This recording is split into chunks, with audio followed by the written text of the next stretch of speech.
जय श्री गणेश। नमस्कार। मैं आचार्य संजय द्विवेदी। मेरे समस्त प्रबुद्ध दर्शकों का मेरे चैनल पर हार्दिक स्वागत है। प्रिय दर्शकों, आज मैं कलयुग के राजा राहु के राशि परिवर्तन प्रभाव को लेकर आपके सम्मुख उपस्थित हूं। 9 ग्रहों में सर्वाधिक बलवान ग्रह राहु 18 मई को अपनी राशि का परिवर्तन करने जा रहे हैं।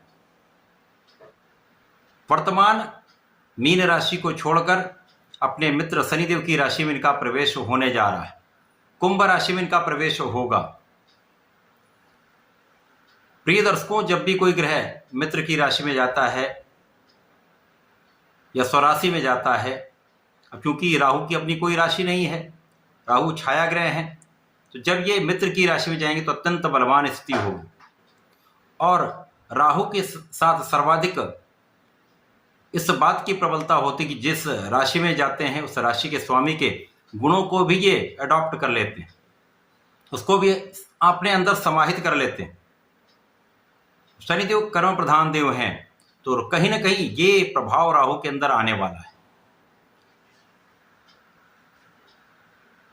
इस जगत में सूर्यदेव जो साक्षात देव हैं, 9 ग्रहों में राजा हैं,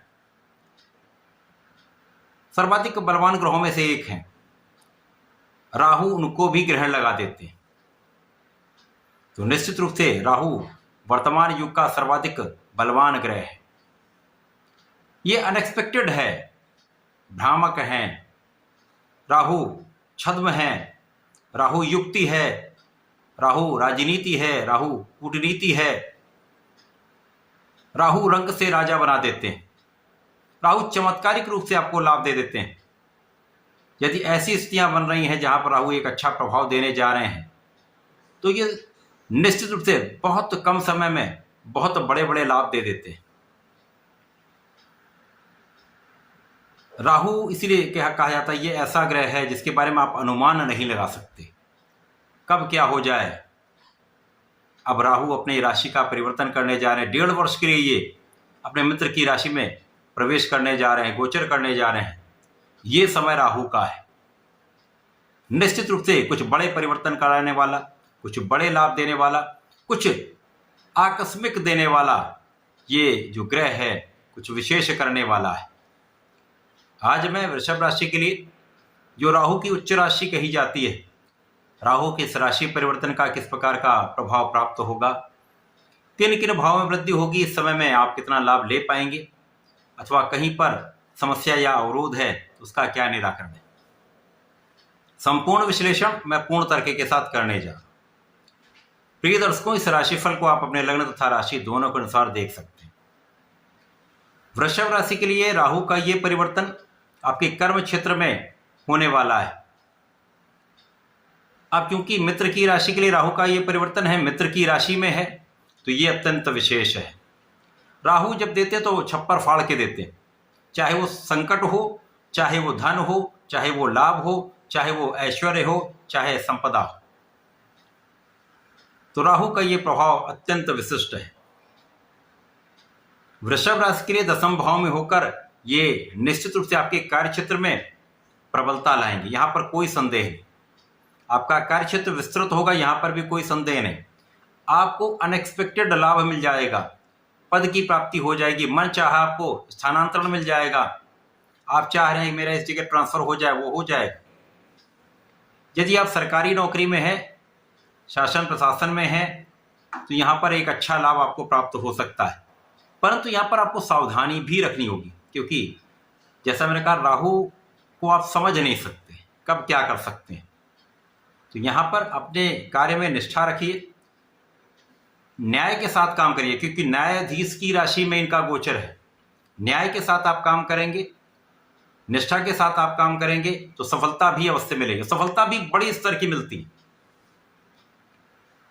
तो राहु आपके कार्य के क्षेत्र को विस्तृत करने जा रहा है, चाहे वो आपका व्यापारिक क्षेत्र हो, चाहे वो आपका प्रोफेशन हो या आपकी नौकरी का भाव, सभी में निश्चित रूप से प्रबलता आएगी। और राहु यहां पर आपके धन के लाभ को बड़ा विस्तार दे रहे, बड़े धन का लाभ कराने जा रहे हैं, यहां पर कोई संदेह नहीं। इस पूरे 1.5 वर्ष में राहु का गोचर यहीं पर होगा। निश्चित रूप से ये आपके धन की वृद्धि करेंगे, परिवार की वृद्धि करेंगे।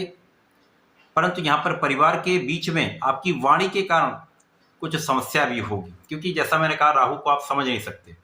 ये आपको बहुत कुछ बड़ा देंगे, बड़ा लाभ देंगे, परंतु जो उनका नैसर्गिक विषाक्त प्रभाव है वो भी प्राप्त अवश्य होगा। यद्यपि ये मित्र की राशि में है, मित्र के लिए इनका गोचर है, उच्च राशि के लिए गोचर है, परंतु जो नकारात्मकता होती है वो नैसर्गिक रूप से उसका प्रभाव प्राप्त होगा।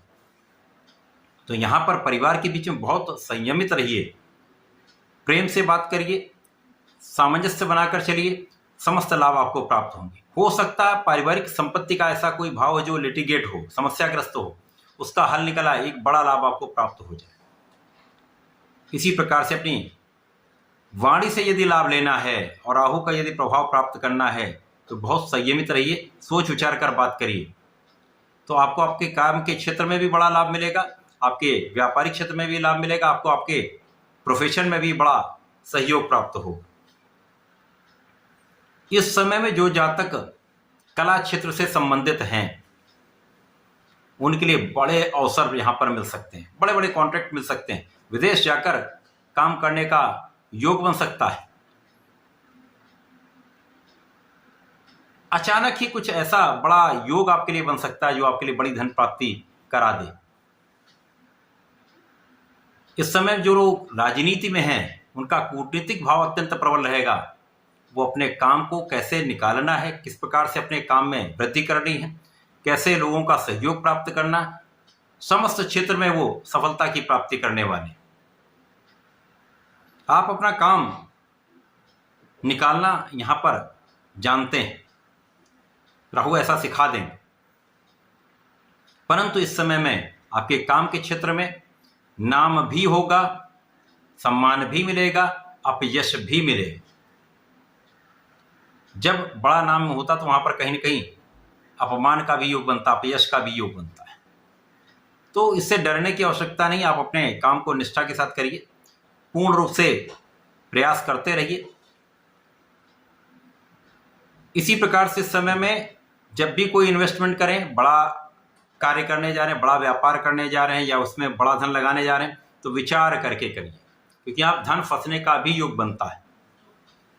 बड़े लाभ होंगे, बड़ा धन प्राप्त होगा, बड़े लोन की प्राप्ति भी हो सकती है। अचानक ऐसा होगा जब आप लोन के लिए प्रयास कर रहे थे, काम नहीं हो पा रहा, राहु यहाँ पर आसानी से आपका काम करा दे। लेकिन यहाँ पर क्या होगा, भोग विलास बढ़ सकता है, स्वार्थी मित्र बढ़ जाएंगे जिनके कारण विवाद की स्थिति बढ़ जाएगी, कानूनी समस्या का योग बन सकता है।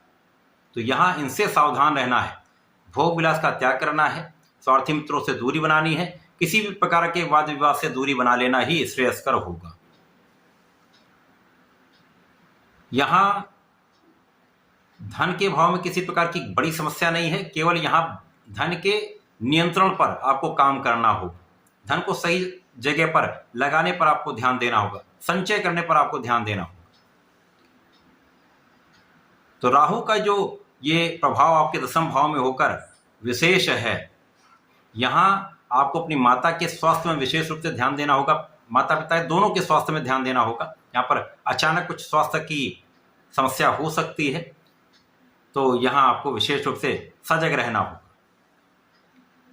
कार्य क्षेत्र में कुछ आपको डिगाने का प्रयत्न करने वाले लोग बनेंगे, कुछ आपके शत्रु भाव रखने वाले लोग बढ़ेंगे, परंतु उनका पराभव भी होगा।